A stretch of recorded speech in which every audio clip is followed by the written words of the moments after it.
Okay, we're going to go ahead and reconvene. I apologize. I got lost in discussion and wasn't watching the time, so I apologize.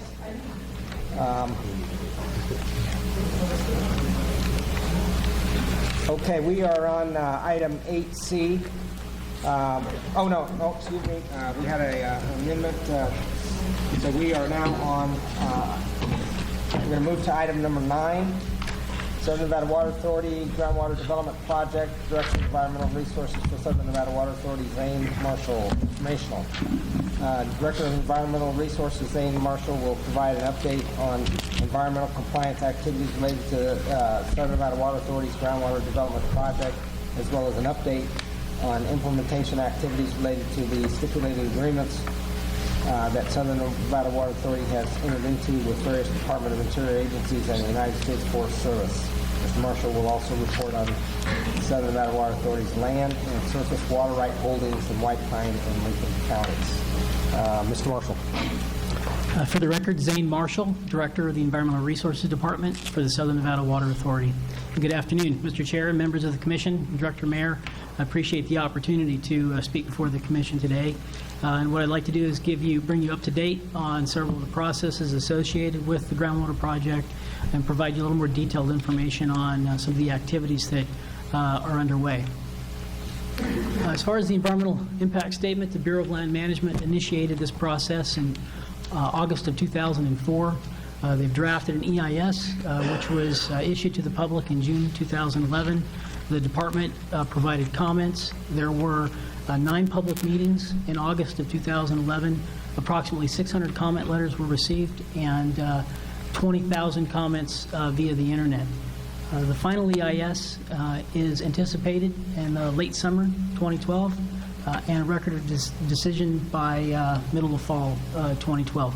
In addition to this National Environmental Policy Act process, the BLM is also undertaking Section 106 of the National Historic Preservation Act compliance, Endangered Species Act compliance, and tribal consultations that are associated with the issuance of the right-of-way for the project. I should mention that this is really the first phase of environmental compliance for the project. It's project-specific for the main pipeline, pumping stations, and reservoir. However, it's programmatic for the wells and connecting facilities. There will be future environmental compliance, future EAs or EISs that will address the specific location and operation of those facilities. Also want to mention just a quick update on the state engineer's process. As you know, your resolution in December made comment to that process. The state engineer just recently received, January 27th of this year, received proposed rulings from SNWA and the protestants, and the state engineer is expected to make a ruling on our applications in Spring Valley, Delamar, Dry Lake, and Cave Valleys sometime in later March. I want to mention that since the meeting in December, SNWA has decided not to move forward with a stipulated agreement with Nevada Department of Wildlife. And we did that because these agreements are negotiated agreements, and it was apparent to us from the resolution and the department's comments on the EIS that negotiation wasn't something that you wanted to do. So we're moving forward with implementing the stipulations we have with the federal agencies. Those stipulations are between SNWA and 4 Department of Interior bureaus, which include the Bureau of Indian Affairs, the BLM, the National Park Service, and the U.S. Fish and Wildlife Service. We have a separate stipulation with the U.S. Forest Service as well. They include, as I mentioned in December, an executive committee and biological and hydrologic technical committees. And those committees are to develop and implement monitoring programs for both of those specialty areas, collect and manage data, provide that data to each other and to the state engineer and the public. And since those stipulations were signed, hydrologic monitoring has been put in place, and I'll speak more specifically to that in a few minutes. And in Spring Valley, we've conducted 2 years of biological data collection and in our process of program evaluation currently. And we expect full implementation of the biological monitoring programs 5 years prior to pumping in Spring Valley. That's a requirement of the stipulation. And 3 years prior to pumping in Delamar, Dry Lake, and Cave Valley. So that's also a requirement of the stipulation there. For biological monitoring, the plan is intended to provide early warning. It took the signatories of the stipulation 18 months to develop the monitoring plan through consistent meetings. We met 2 or 3 times a month to develop that plan. It focuses on species of concern, but with an overarching goal of preserving biological integrity in groundwater influenced ecosystems. We use the Nature Conservancy's conservation action planning process to develop the biological monitoring plan. We had TNC as an advisor as we went through that process to identify where we would collect monitoring data, what types of monitoring data we would collect, how we would analyze that data, and so that's how that plan was developed. It's designed to enhance the understanding of groundwater influence ecosystems and their responses to groundwater withdrawal, and it uses an adaptive framework. It's intended to adapt as we learn about these systems, and it also includes a phased process. There are 2 years of baseline data collection, a review period, another 3 years of baseline data collection, and then we may revise the plan and then begin to implement it for the long term while pumping occurs. In the picture to the right is an SNWA biologist throwing a minnow trap into one of the ponds at the Shoshone Ponds area, which is habitat for the endangered Paranagate poolfish. I'm sorry, prop poolfish.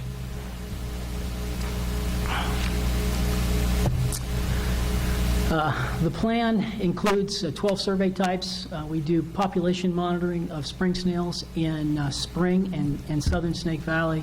It includes several species of fish, the northern leopard frog, macroinvertebrates in the aquatic systems, and vegetation. We specifically collect data on swamp cedar, which is a Rocky Mountain juniper that occurs in the valley floor of Spring Valley. There is also habitat-based monitoring, which includes vegetation monitoring, water quality sampling, and water and habitat extent mapping. In total, there are 27 sites in the Spring Valley Biological Monitoring Plan that extend from the northern portion of Spring Valley at Stonehouse, along the valley, down to the southern portion of the areas that are expected to be influenced by groundwater near Blind Spring here in the south.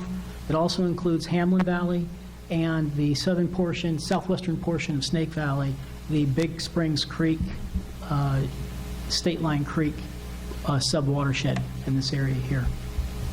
And it includes ecosystems like springs, ponds, perennial streams, wetlands and meadows, woodlands, and phreatophytic shrublands. Coupled with that biological monitoring is a hydrologic monitoring network that includes 38 monitoring wells, 6 test wells where hydrologic testing has been performed, and extensive water chemistry that's collected at those monitoring sites. And these dots here, and I apologize for the size of the map, these yellow dots here are the monitoring well locations throughout the valley, here from the northern portion near Osborne and down again to the southern portion of the valley. And then there's a research area that includes monitoring wells and more research to understand the potential of interbasin flow from Spring Valley to Hamlin in southern Snake Valley. In addition to the groundwater, there's surface water monitoring that includes 13 spring piezometers. Many of the springs are difficult to measure at the discharge of the spring head, so the technical review panel is using piezometers to measure discharge at springs. There are 4 continuous springs or stream discharge gauging stations in the valley, and then there are some 50 supplemental stream and groundwater monitoring sites in addition to the network that's required by the stipulation. As for DDC, it's very similar to Spring Valley. We took a little different approach. The focus is on special status species, and that's defined in the stipulation. Again, it uses a staged approach, and in DDC, because most of the sensitive resources are in down gradient basins from the project basins, and I'll show that in just a minute. We use a tiered approach where we depend more on the hydrology and the hydrologic monitoring to understand the potential for impact to occur in those adjacent basins, which include White River and Paranagit valleys. Again, it uses an adaptive approach that can be modified by the team as we learn about these systems to better monitor impacts from SNWA pumping. And here's the map. There are 16 biological monitoring sites, and the project valleys are Cave, Dry Lake, and Delamar valleys. There are monitoring sites in those valleys, and then in the southern half of White River Valley from Hardy Spring down to Hot Creek. This includes Butterfield and Flag Springs, Mormon Springs. In this area here, Flag Spring and Hot Creek Spring are on the Weenie Kirch Wildlife Management Area, and then Mormon's to the north and Hardy Spring. So each of those have sensitive, either listed or sensitive species, fish and spring snails, in those systems that are of concern. And then Paranagit, we monitor the 3 regional springs, which include Hyco, Crystal, and Ash Springs. Maynard Spring, Cottonwood Spring are systems that are monitored in Paranagit Valley as well. Like the Spring Valley monitoring plan, it includes a variety of habitat types, which include spring complexes, riparian wetlands and meadows, and woodlands, perennial streams, and meadows. And in northern Cave Valley, sage grouse is a concern, and there's monitoring there specifically to address sage grouse brood habitat in northern Cave Valley. The hydrologic monitoring network for the DDC plan includes 19 monitoring wells, 17 springs, and again an extensive workup of water chemistry that's monitored in those monitoring wells. And you can see these monitoring wells here and springs are monitored throughout Cave, Dry Lake, Delamar, Southern White River, and Paranagit valleys. In addition to the hydrology, there's also a network of climatological stations that SNWA collaborates on operating, and we work with the USGS also to include monitoring of a number of stream systems throughout this area. Talk a little bit about our northern resources. In 2006, SNWA began to acquire ranch properties in central eastern Nevada, and currently we hold ownership of 23,500 acres of deeded properties, primarily in Spring Valley, and these are the solid colored polygons. So the Robinson Ranch here is in the red, the El Cajon Ranch is in the dark green, the Harbeck, Wahoo, Huntsman, and Phillips ranches are here on the kind of central and east side of Spring Valley. And with 4 of those deeded properties came federal grazing allotments, and these are the polygons that are stippled, these reddish polygons, the purple one here, the green large polygons, and these kind of purplish blue polygons are the grazing allotments, and there are approximately 56,000 AUMs and 900,000 acres in federal grazing allotments associated with our properties. So we total we call this the Great Basin Ranch. We have our own brand, a G Falling Water, and we operate this ranch like any other ranch in the state of Nevada. With the land holdings and the allotments, we acquired 6,000 acre feet approximately of groundwater rights, 33,900 acre feet of surface water, and 23,800 acre feet of supplemental water rights. For livestock, currently we have approximately 4,000 sheep and 1,200 mother cows on property, and we produce approximately 2,100 acres of hay, and we have about 4,000 acres of sub-irrigated meadows and wetlands in Spring Valley alone. We own about 40% of the wetlands and meadows in Spring Valley on the deeded properties. And on our grazing allotments in Spring Valley, we have approximately 40% of the theriatophytic shrublands in the valley floor. Most of our cattle allotments are in the center to southern half of Spring Valley, and our sheep allotments extend from the southern Shell Creeks through southern Spring Valley and across into Lake Valley and the northern portion of Dry Lake, the Pioche Bench, and Paroc Valley here in the southwest. I have professional ranch management staff that operate this ranch. They're SNWA employees. We have H2A Mexican nationals that do our irrigation, Peruvian sheep herders that manage our sheep, We have residents, our ranch manager lives on the ranch, and staff live on these ranches, and we're running this program, again, like a business, like anybody else would in the state of Nevada. The purpose of these ranches was, the acquisition was to acquire the groundwater resources for potential export as part of the groundwater project, and then to utilize the surface water and land resources, livestock resources as a tool to integrate with water resource management to potentially mitigate impacts from groundwater development in Spring Valley and surrounding areas. As you can imagine, this 920+ thousand acre ranch is a very powerful tool for doing positive things potentially for wildlife, sensitive species. We have northern leopard frog, sage grouse,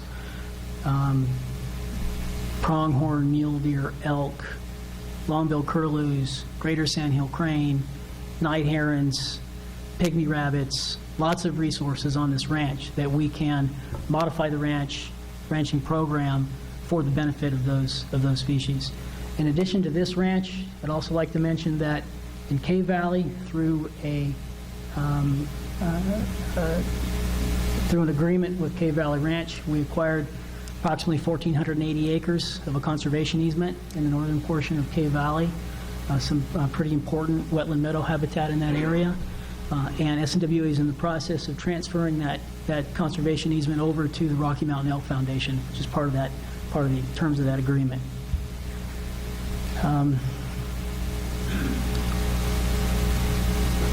Recently, you may have heard that SNWA filed on additional surface water rights in Spring Valley.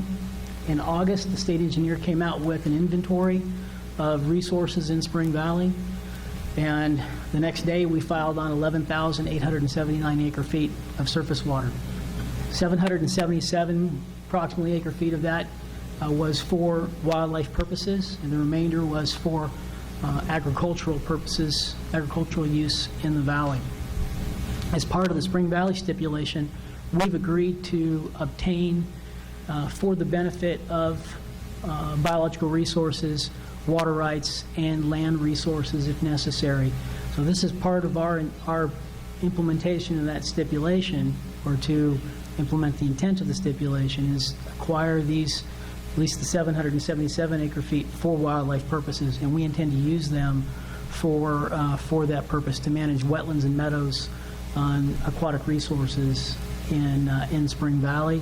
The surface water rights we will put to beneficial use if they are granted to us as part of our agricultural operations, livestock operations, and in the future they may become a tool for managing biological resources in the valley. There is no intent to move any of this water outside of Spring Valley. All of our surface water rights, those that we acquired with the acquisition of the ranches, and these rights, if they are granted to us, would be maintained in Spring Valley. So with that, that was a quick overview of what we have going on. If you have any questions, I'm happy to address them. Yeah, go ahead, Jack.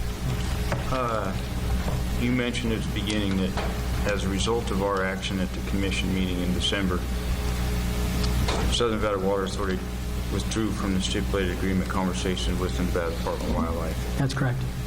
As a result of that, the Nevada Department of Wildlife then did not withdraw their protest. Their protest stands as it was in the past. That's correct. Okay. And even though you've withdrawn from talks, that doesn't mean you're not talking. You've withdrawn from stipulated agreement talks, but you're still cooperating with them on other things. Absolutely. The Nevada Department of Wildlife is an advisor to both the Spring Valley and DDC stipulations. The staff are participating in meetings and advising the biological work group and biological resources teams. We have ongoing efforts with NDOW to look at our sheep grazing program. In fact, Mike Cox and I were talking earlier about needing to meet again in regard to Rocky Mountain bighorn sheep in the Snake Range and our sheep grazing program in the eastern portion of Spring Valley. So we have ongoing discussions and we work closely with NDOW. NDOW has helped us with sage grouse research that we've done in Spring Valley. They're part of integrated biological teams we have addressing issues on the Upper Muddy River and the Virgin River. So we have a very good, positive working relationship with NDOW staff, and want to keep it that way. We just decided that the stipulation was likely not going to go anywhere with the direction that the commission gave and the comments that the department made on the EIS.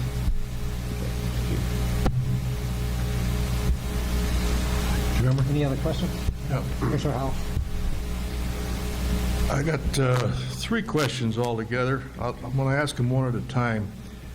The amount of water that Southern Nevada Water Authority is asking for, the pipeline that you're building is much greater in capacity than what you're asking for. I mean, many, many thousands of acre feet more than you're asking for. In other words, the capacity, right? I don't think that's a true statement. There are calculations that our engineering team has gone through to develop the plan of development for the project. There are operational considerations that they've made in sizing the pipe. And so I'm personally not an engineer, I'm a biologist, and would not be able to answer that question directly, but it's my understanding that the pipeline is sized appropriately for the For just that amount of water that was requested. for the water that's described in the EIS. Okay. If you get a negative ruling from the water engineer the mid-March, what happens then? It depends on how the ruling is written. There are options that our legal counsel and an organization will need to consider. If the state engineer's ruling is in our favor, the protestants have the opportunity to appeal. If the state engineer's decision is and litigate, if the state engineer's decision is not in SNWA's favor, then we have an opportunity to appeal and potentially litigate. And again, I'm a biologist, I'm not a lawyer, so I can't, beyond that, I can't give you any more information. My last question is, how you doing in the ranching business? We're doing pretty good. The ranches are under my area of responsibility. We've changed management in the last 13 months, and we've hired a professional ranch manager with 15-plus years of experience in ranch and agricultural management. He has a master's degree in animal physiology, and he's put together a team in the last 9 months that are very effective in reducing costs. And we had a great year for precipitation, and as you probably know, hay prices, lamb prices, and cattle prices, beef prices were very high last year, and so we've had a good year. But it's only been the last year or two that you've... We've only had the ranches started purchasing them in 2006 and purchased them through 2007.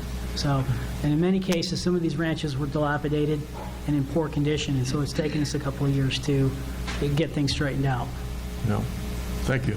You're welcome. Commissioner Rain? I think, looking through all these numbers now, what was the projected total volume of water to be transported out once this gets underway?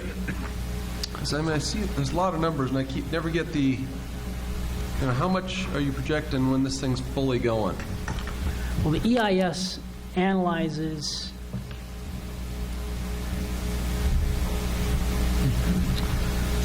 if I can remember the numbers correctly. It's the total water that the EIS analyzes that the proposed alternative analyzes is, I think, 184,655. That's total. That's out of Snake Valley, Spring Valley, Delamar Dry Lake, and Cave Valleys. It also includes water because we have a shared facility agreement with Lincoln County.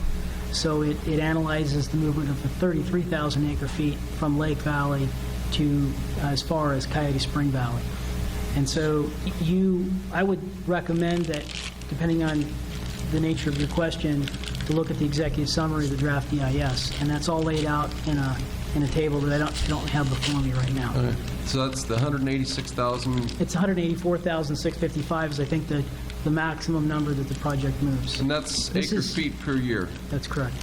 And this all depends, again, on there are these parallel processes. The state engineers, so the EIS analyzes the largest volume that could potentially be developed and moved, but that the state engineer may decide differently in terms of the volume that he grants to SNWA, and that he allows Lincoln County to move from Lake Valley to Coyote Spring Valley. So there are several levels of decision-making that need to be made to get to that final number. Okay, thank you. Any other questions? I just have one, actually a request. Yes, sir. Would it be possible to get your slide deck distributed to the commission? I'm sorry, Your slide deck, your PowerPoint presentation? yes, it's on the computer, and so I think, Maybe you should email it to one of your contacts at the department, and Okay. And then that way we can just get it distributed to everybody. Okay. If you know, looks like it was fairly non-controversial. sure, that's Okay, great. thank Just you. basic numbers. Okay, so no other comments? I guess we're done, but thank you very much, Zane, Okay, for thank you. Have a coming. good day. I appreciate your time today and your patience. Thank you.